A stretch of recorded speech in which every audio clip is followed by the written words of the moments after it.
Erika must have watched my video because after I dropped that video, she's dropped a response. Let's get into it. There is no linear blueprint for grief. One day you're collapsed on the floor crying out the name Jesus in between laboured breaths.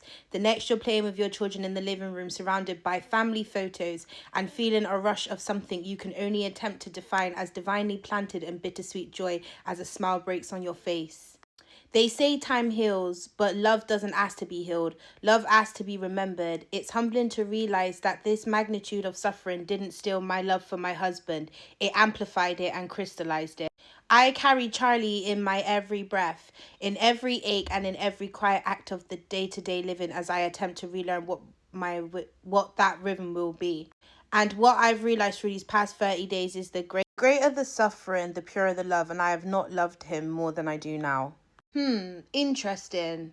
Effectively, what she's done here is she's basically speaking out against people saying that she's not grieving because of all the clips of her smiling and laughing when she's hosting the Charlie Kirk Show podcast. So she's basically addressing the fact that she is grieving and that everybody grieves differently and that she's just basically doing it behind closed doors and not in a public way. Which, sis, cool, we get it. Like, that's a fair statement to make. A lot of people don't know how people grieve in different ways. And yes, when you're of God and you're of Christian faith, usually the grief process is a bit different for you because you know that your loved one has gone to a better place.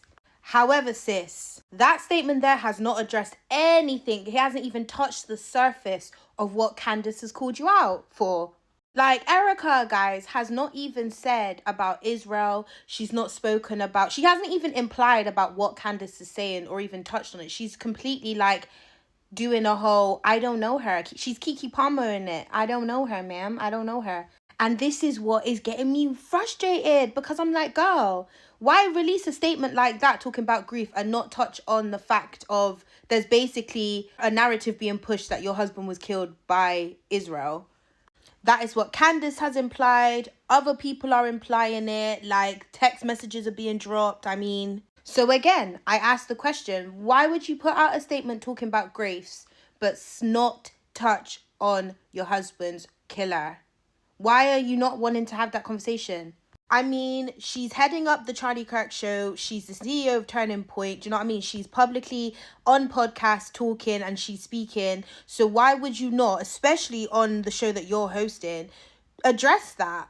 Talk on it, even if it's a slight comment of just why would she not just say these text messages are false or this isn't true? Or why would she say I've seen it and I'm dealing with it internally? The fact she's completely not addressing it at all is what is bugging me. As always, guys, let me know in the comments what your thoughts are.